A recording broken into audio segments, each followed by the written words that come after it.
Hello, welcome to Staying in My Lane podcast. If you're new, I am happy that you are here and welcome. And if you're not new, welcome back. I appreciate all of the listeners. I appreciate all of the messages, the topic ideas, everything.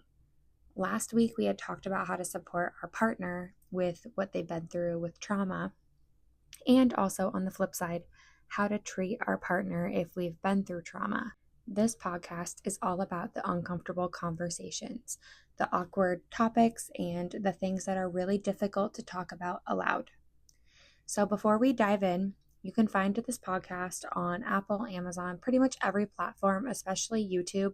Go check it out, share it with your friends, your family. Send me more ideas. I enjoy getting ideas that I have not thought about yet, and I really enjoy talking to listeners. I'm going to add my email for this podcast in the description below, and I will link that. If you have any questions, ideas, or anything, email me because I am really excited to have an email set up for contact.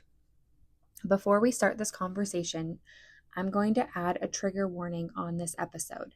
We are talking about PTSD in children, trauma with children, and I want to give a trigger warning to anyone who doesn't feel comfortable listening. But today's topic is really important, and if you have a child who has experienced trauma or you have a child who has a diagnosis of PTSD, we are going to talk about the emotional toll of parenting a child with trauma, parenting a child and feeling isolated or judged, and how to support our children through the trauma.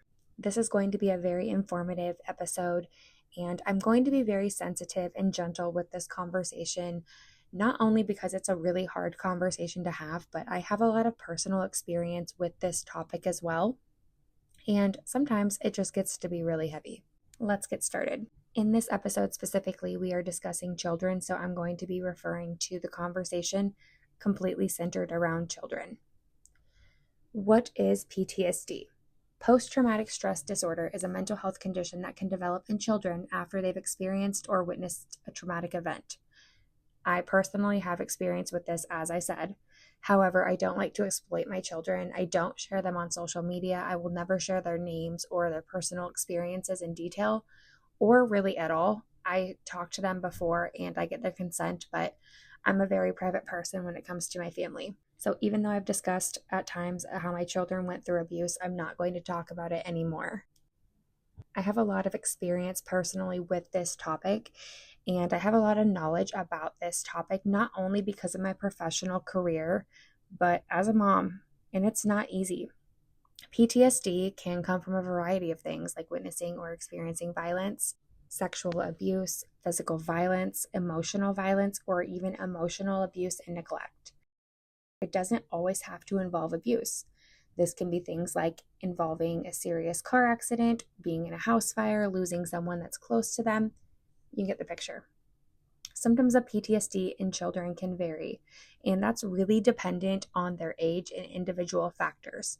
How severe the exposure is to something, and common symptoms really do include re-experiencing the trauma, whether it's flashbacks, nightmares, panic attacks, intrusive thoughts, or a reenactment of that event through play. There are different types of therapies that are used when children have experienced trauma, one of them including play therapy. However, I don't like to get into a lot of discussion about different types of therapy because I am a social worker and because I feel that that kind of creates a blurred line with professionalism and social work ethics. So I'm trying to keep that very separate from this podcast.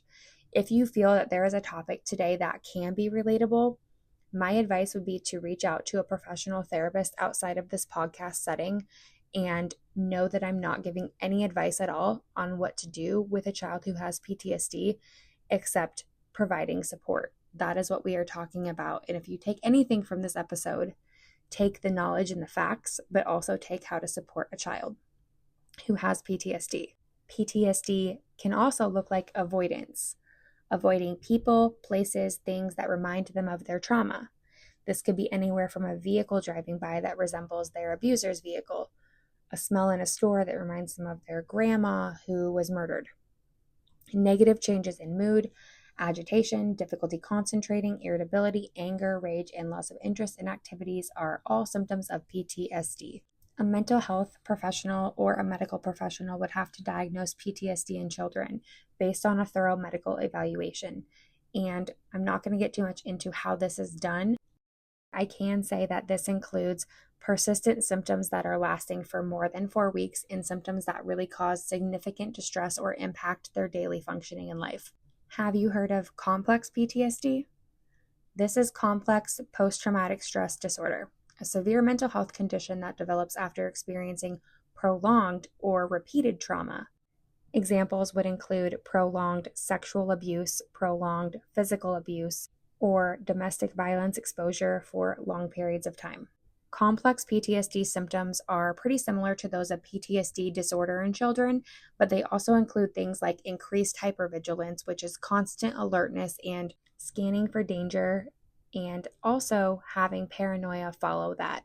Cognitive difficulties such as memory loss and problems, intense flashbacks, nightmares, reliving the event, dysregulated emotions, that would be the difficulty in controlling their emotions, including anger, shame, guilt, rage, fear, and that could be attributed to prolonged abuse. Not only will they feel shame and guilt, but they also may feel very angry and not know how to express that aloud. Before experiencing trauma myself and before I got into social work, I did not know what PTSD really was. So when I started learning about it, I realized that it wasn't just for military, which is kind of, I feel, the assumption sometimes for people who may not understand the severity of PTSD and how much it can impact someone who's gone through a traumatic event. As we transition into the next conversation, this is going to be around disassociation, and that's something that I knew nothing about. This is something that is often very misunderstood, especially when it shows up in children. Disassociation is a defense mechanism, our brain's way of saying, this is too much and I need to step away. But for children, they may have a hard time verbalizing that. What happens when a child's world becomes so overwhelming that they disassociate? What is disassociation? Disassociation is a disruption in how the brain processes memory, identity, emotion, and awareness. For a child, it can feel like suddenly being not there, almost like watching their life from outside of their body or even forgetting entire parts of their day. It's the brain's emergency escape hatch, if you will, a tool often developed after repeated trauma. Dissociative episodes can be characterized by that disruption of consciousness or memory. And this is really common for people who have post-traumatic stress disorder. This can also manifest as derealization, depersonalization, and amnesia. It's almost like the brain's way of saying, I know that I'm not safe when I'm thinking about this, so I'm going to cope with it by pushing it away and not really processing it. However, we may not even realize that we're doing it. But disassociation can be the brain's way at attempting to cope or push away that overwhelming feeling of trauma, feeling less emotionally present when experiencing a flashback or a nightmare or a panic attack, or just simply trying to get through processing that trauma. As a parent of a child who has PTSD and has experienced disassociative episodes, this can be really difficult to navigate. As a parent, showing up for our child and providing that safe and stable environment for them to get through their trauma is so critically important. Coping in a healthy way, setting the example, staying emotionally regulated, which is really hard to do when we feel like we can't fix the problem. When we think about creating a safe environment, this means creating an environment where the child knows that they are not in danger. That might be physical, like locking doors, or emotional, like ensuring they won't be shamed or blamed for their feelings or even made fun of. Also, having consistency. This goes along with it. This one is something that I have a lot of experience with. I have a child who needs to know what's coming, needs to know what's around the corner. And that ability to predict what's next is so important to this child. So establishing a routine, having a schedule is really important. All children, not just children who have trauma, all children thrive on consistency and routine. This can look like creating expectations for a day-to-day schedule, having a visual schedule up on your wall, having a calendar, having them know what's coming next by telling them what they're going to do that day. Creating a routine, whether it's on weekends or after school, creating and establishing boundaries. This means having appropriate boundaries and expectations for behavior responses, which leads me to stability. And all of this includes routines and consistency and those clear expectations. When we think of trauma makes the world feel very chaotic and unpredictable. So that structure and that stability helps build that trust and predictability. Connection. And connection with a child is everything. A child who's been through trauma needs to know that someone who sees them, believes in them, and is not going anywhere is right next to them. Someone who stands in their corner and keeps them safe. And before I move on, you don't have to be a therapist or a social worker to make a difference. Just showing up consistently with patience, empathy, and understanding can begin the healing process with a child who has trauma. Although love and support are essential, professional help is often necessary and incredibly powerful. And I don't say that as a social worker. I say that as a parent. Therapies like trauma-focused behavior therapy, play therapy, or EMDR, those evidence-based approaches can help children process and integrate their trauma into safe, age-appropriate ways.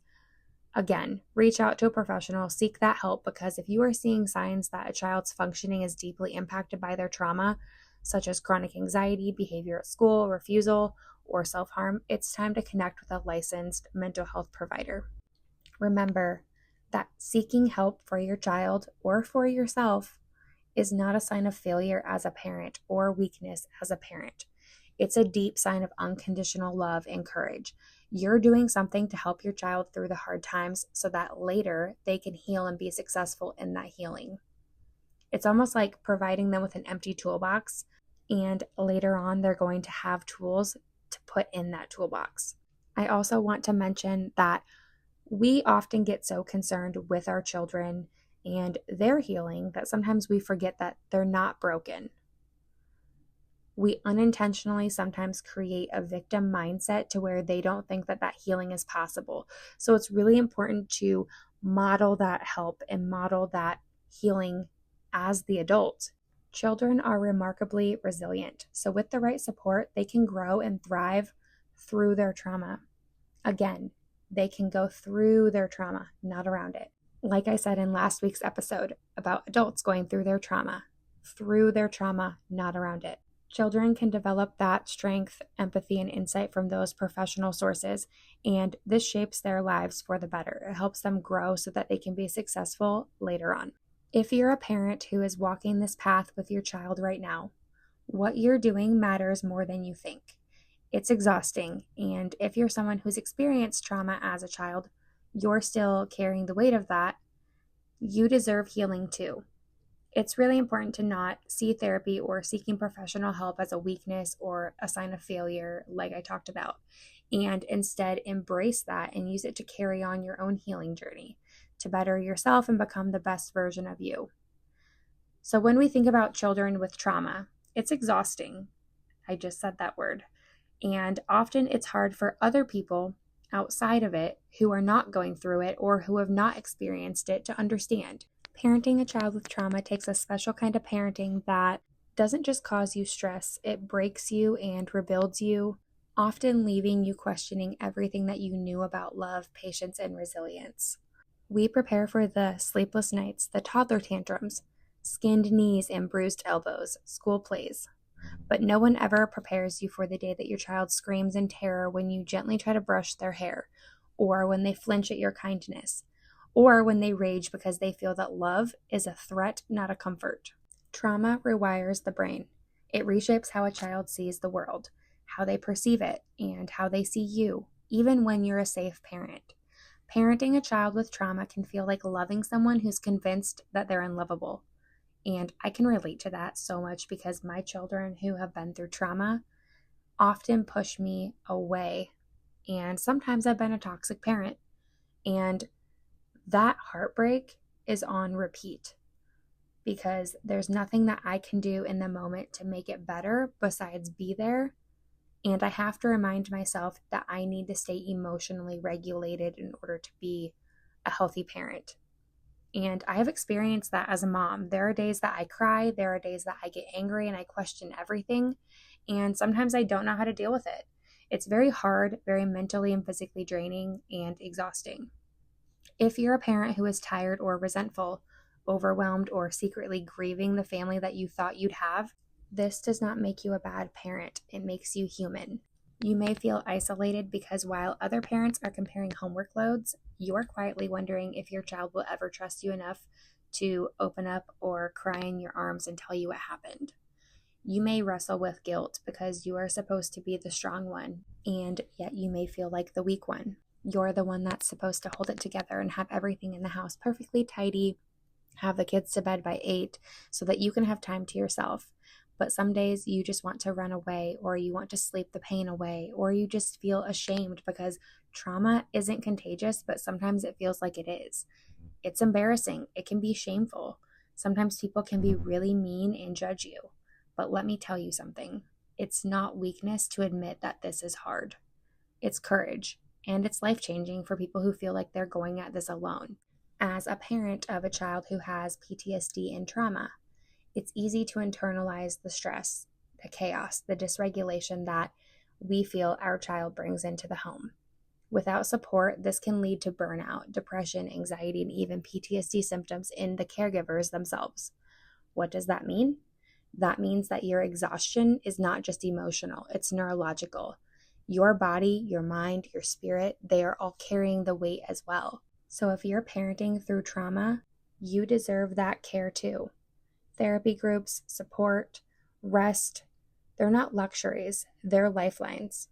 Having support and taking self-care time as a parent is critical so that you don't feel alone and you don't feel burnt out. Let's talk about the emotional toll of parenting a child with PTSD or trauma. As a society, it can be really easy for us to look at somebody who's acting out and just think that they're acting like a complete lunatic, or that the parent can't control their child because they're having behaviors in a restaurant or throwing a tantrum on the grocery store floor. That may not always be the case. That child may be experiencing a flashback, or they may be having a behavior because they're dysregulated. And although that's not an excuse, it's also the parent's responsibility to help regulate that child. Obviously, if you're an adult and you haven't dealt with your trauma because you don't want to, or you just don't know how to, and you're getting offended or upset over something that is happening with your child in public, or you're the person that's watching it and you get offended over something that you're seeing in public, that's on you. That's not on the child. I'm not here to make excuses. However, when we are talking about children, their brains are not developed enough to always have the understanding that they need to work through their trauma. Those tools in their toolbox may not be there. So they look to adults, the parents in their life, the caregivers in their life. And when an adult is dysregulated in the grocery store because their child's throwing a tantrum, they're probably going to act out too. It's not going to make it better. It's going to make it worse. Remember when I said last time that a dysregulated adult cannot regulate a dysregulated adult? Well, the real saying is that a dysregulated adult cannot regulate a dysregulated child. We are models for our children. Children in a perfect world would have parents who are healed, who are regulated 24/7, and who are not going to lash out at them or embarrass them when they're having a behavior in the store. But that's not always the case. It's not always the case that people don't judge in public either for that behavior that you see coming from a child or an adult in the store. So when you see a child acting out aggressively or freaking out in public, they may be experiencing an episode of disassociation. They may have gone through trauma. They may have PTSD. They may have a mental health condition. And that's a whole nother conversation that I'm going to have. And you will not want to miss that one because I have a lot of things I want to share. However, back to our conversation. Not everyone knows how to deal with PTSD or trauma. Not everybody understands what that means. Not everybody knows how to heal their trauma, although it is the adult's responsibility to heal themselves and work through their trauma so that they can also be a healthy role model and parent for their child. Remember when I've talked about my own family and my own experiences? I have a personal example of a situation that happened where someone did not know how to deal with my child who has disassociation. And for me, I have a child who went to stay with a family member. My child had a dissociative episode at that family member's house when I was not there. My family member did not know how to deal with that. They didn't even know what it was, nor did they care to understand it.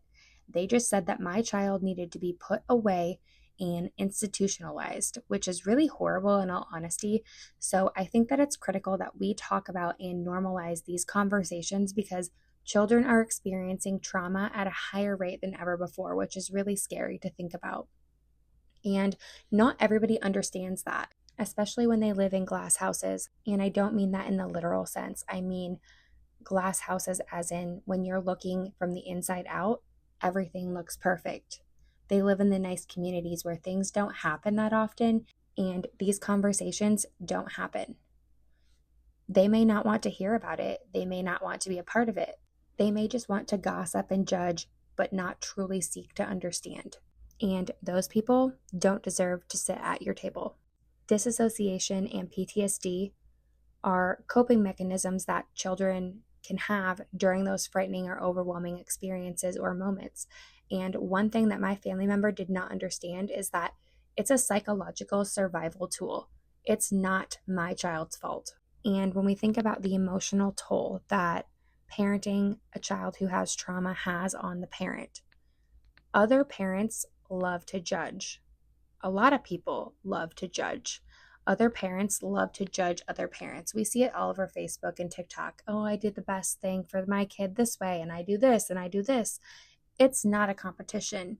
Life has become a comparison game and a one-upping game on social media, and it's very unhealthy.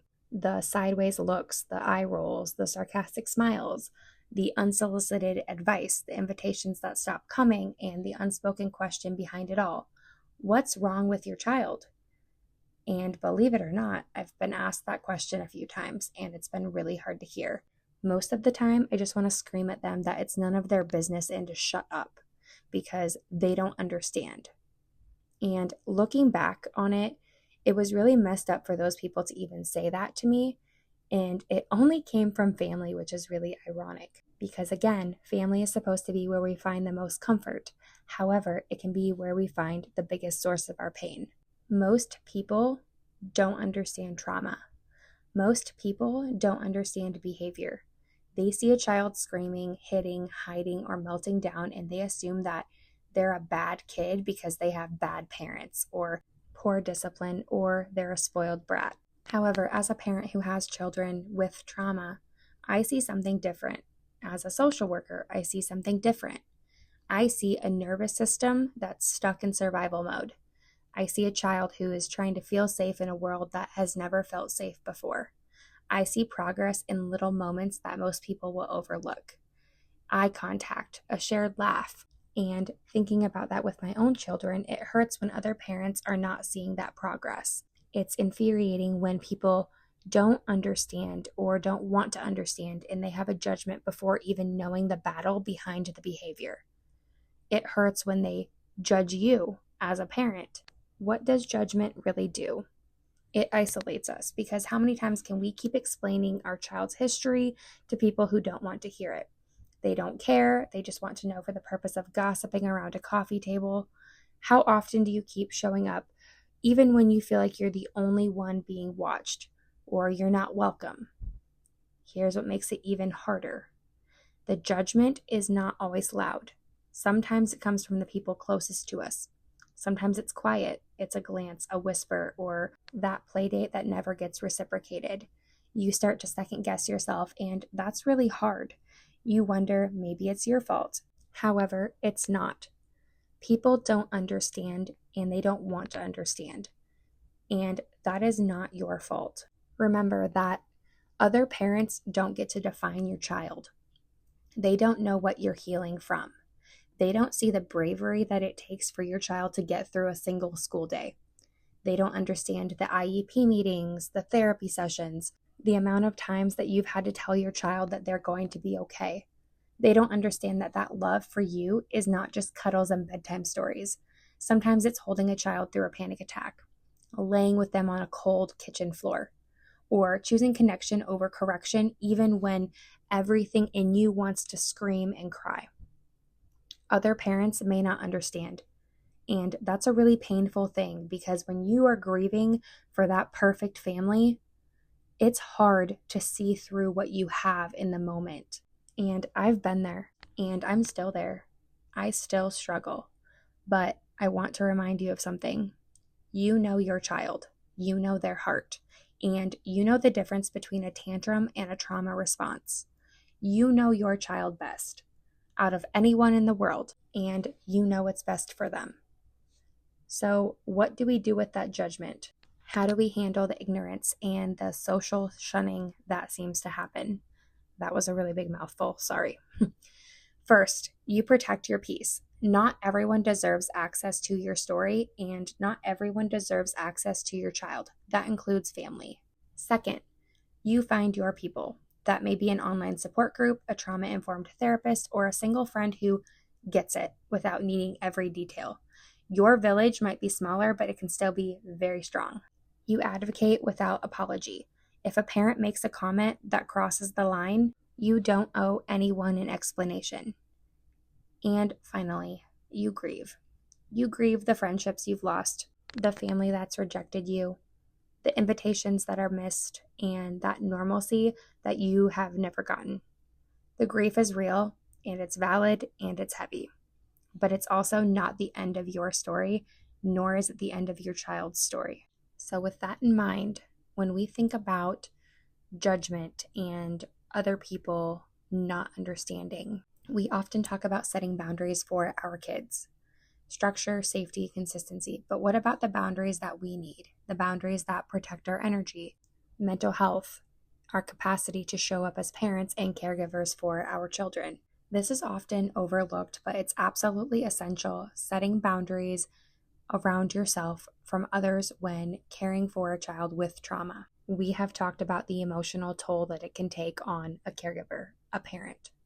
Their needs are often complex and unpredictable. And you may be managing therapy appointments, school challenges, sleep issues, emotional dysregulation, all while trying to hold down a job, manage a home, and maybe even have a little piece of a personal life or self-care time. So when someone, a friend, a family member, colleague, or an even well-meaning professional crosses into your space with judgment, advice that is really not welcome, or pressure to parent in a certain way, it can feel like the last straw. Let me say this, that you are allowed to protect your peace. You are allowed to say no, that does not work for us. You are allowed to shut down conversations that shame your parenting. Boundaries are not walls to keep others out. They are guidelines to let others know how to love and respect you. I want to talk about the most common boundary crossers that many trauma-informed parents face. Does that sound familiar? Family members who say, "You're too soft on them." Friends who wonder, "Why don't you just take away their privileges or spank them?" Professionals who dismiss your gut feeling with clinical jargon. Other parents who compare your child to theirs. These comments might come from a place of care, but they often land like criticism and they can undermine your confidence as a parent. You are parenting a child with trauma. Your roadmap is different, and that's okay. This is your reminder that you don't owe anyone access to your process. You don't owe anyone an explanation as to why you are choosing to parent the way you are parenting. Setting boundaries does not mean that you're being mean or shutting people out. It means that you're protecting the emotional resources that you need to stay steady and present for your child. Trauma parenting is marathon work. You're not just managing behaviors, you're helping a child feel safe in a world that once hurt them. And this can be exhausting. This takes an emotional strength that comes from knowing your limits, honoring your needs, and drawing lines when other people try to insert themselves into your journey that they know nothing about. And sometimes that person that you need to set boundaries with is yourself. And when we become parents, it's like our entire identity starts to revolve around our kids. We put their needs ahead of our own, often without thinking twice. But here's the truth. Healthy parenting is not about giving up on yourself. It's about presence, and you can't be present when you're running on empty. Setting boundaries as a parent means knowing what you need emotionally, mentally, physically, and honoring those needs. It means recognizing that you are a person too, not just a parent. So why is this so hard to do? For one, we are conditioned, especially as mothers, but this affects all parents and caregivers, to believe that being good means being endlessly available, that the burnout we feel is just part of the deal. But boundaryless parenting leads to resentment, emotional fatigue, and that awful feeling that you're giving everyone everything except yourself. Another reason, guilt. Guilt is the number one barrier to healthy boundaries. We feel bad if we take time away, if we disappoint our kids by saying no, but guilt is not always a signal of wrongdoing. Sometimes it's just a sign that you're doing something new, something healthy. Let's talk solutions. How do we actually start putting this into practice as parents? Know your non-negotiables. Communicate clearly and kindly. Start small. It doesn't have to be huge changes. You don't have to overhaul your life in one day. Expect pushback and don't let it derail you. When you start setting boundaries with people, they may resist, they may push. Your kids might whine, your partner might be confused. That doesn't mean you're wrong. It means your system is adjusting. This is really hard, but this is really important. Take care of yourself first. Remember that when your kids see you taking care of yourself, they learn that it's okay for them to do the same. You are teaching emotional intelligence by example. We have talked about a lot today, and I want to talk about one more thing before we end this episode. The truth that no parent wants to face. The realization that your child has experienced trauma. It's painful, it's confusing, and it can shake the very ground that you stand on.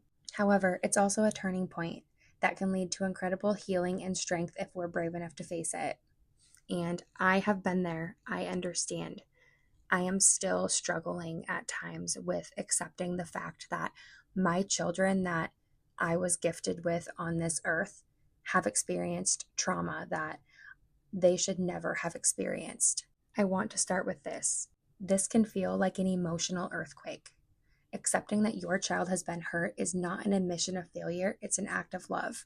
When a parent learns that their child has been through a trauma or experienced a traumatic event, whether it's bullying, abuse, medical trauma, or something else, it's like an emotional earthquake. The ground you thought was stable is not anymore. You may feel guilt, denial, shame, or even anger. And I really believe that we go through the 7 stages of grief when we go through this as parents. I have been through a lot of those stages, and I want you to know that you are not alone. And with this podcast, I want this to be a support. These are normal reactions. If we let our pain block our child's pain, we miss the chance to help them heal. So how do we start to accept something that's so heavy? First, let yourself grieve. Yes, you are allowed to grieve. You might be mourning the safe world that you thought your child had. You might feel guilt for not seeing it sooner or preventing it. Take the time to feel that grief. Talk to someone, cry in your car, talk to another parent who's experienced this. But remember, your grief is yours to carry so that your child doesn't have to carry it alone or carry your reaction. They don't need you to fix everything. They just need you to believe in them so that they can fix it within themselves. Believe in their experience. One of the most powerful things you can do for a child who's experienced trauma is to believe them without conditions. Children often fear that they won't be believed, or worse, that they will be blamed. When you say, I believe you and I'm here for you, you give them safety. And if they're not talking yet, that's okay. Your job is to create an environment where they can speak when they're ready. Trauma can be very isolating, but healing is a team effort. You might need professional help for your child and for yourself. Don't wait for things to get worse. And sometimes it means joining a support group for parents. I personally had joined an anonymous support group for parents who've experienced their children being abused. And this means that you're smart, you're strong, and you're proactive. You don't wait for things to get worse. You don't wait for the floor to fall out beneath you. talking to others and getting that help can be life-changing. We are going a little bit deeper, and this is a little bit triggering for me. I'm going to be honest. Release the shame and self-blame. This is a really tough one. Many parents carry the intense guilt. Was it my fault? What did I miss? And me being that parent, I can completely relate. And I can also say this clearly. The person responsible for the trauma is the one who caused it.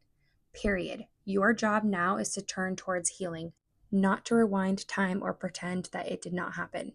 You may never get all the answers, but what you can do is give your child what they need most now: your presence, your belief, and your unconditional love.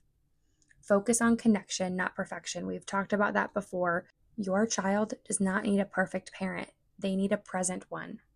Connection is the antidote to trauma. Little moments matter.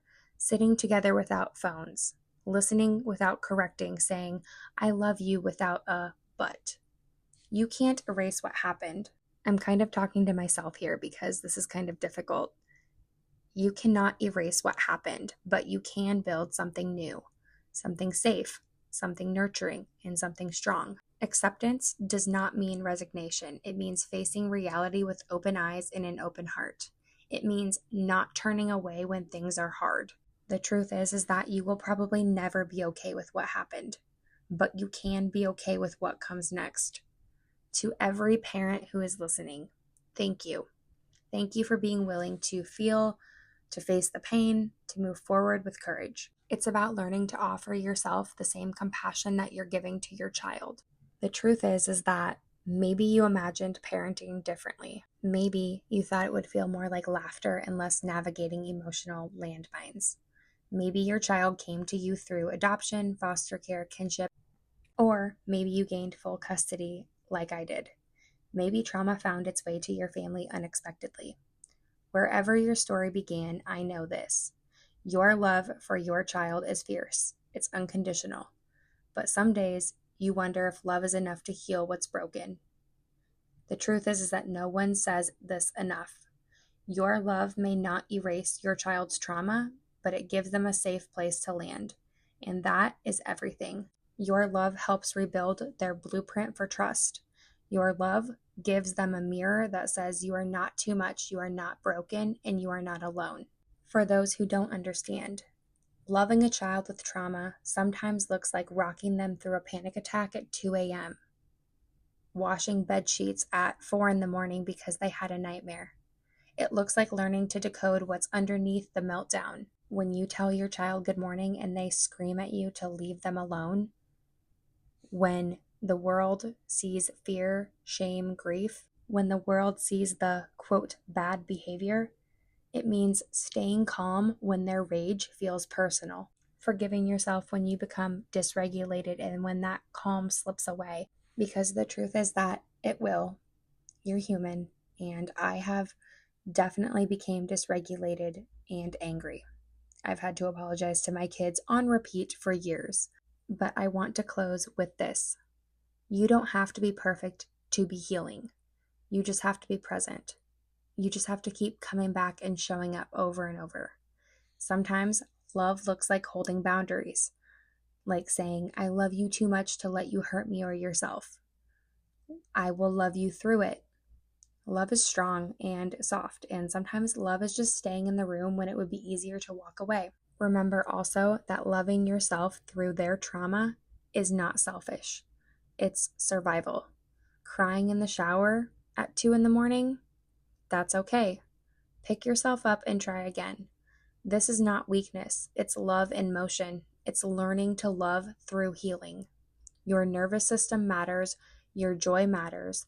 Your healing matters. You are important. You are loving a child in a way that rewrites their stories, that defies fear, that tells their trauma you do not get the final word. And in that process, you're learning to love yourself through a different lens. Not as an afterthought, but as someone worthy of gentleness, care, and grace. Your child is able to teach you something. Take something from the experience. This is not easy work, but this work is sacred. Take the next breath, give the next hug, Say the next kind word to your child and to yourself. You're doing better than you think you are, so don't be too hard on yourself. Your child will appreciate you for loving them through this someday, if they don't already. I hope that you enjoyed this episode of trauma. I know it's been a difficult conversation. If you need professional advice or you need that professional support, find a therapist, reach out, and remember that you can get through the hard things.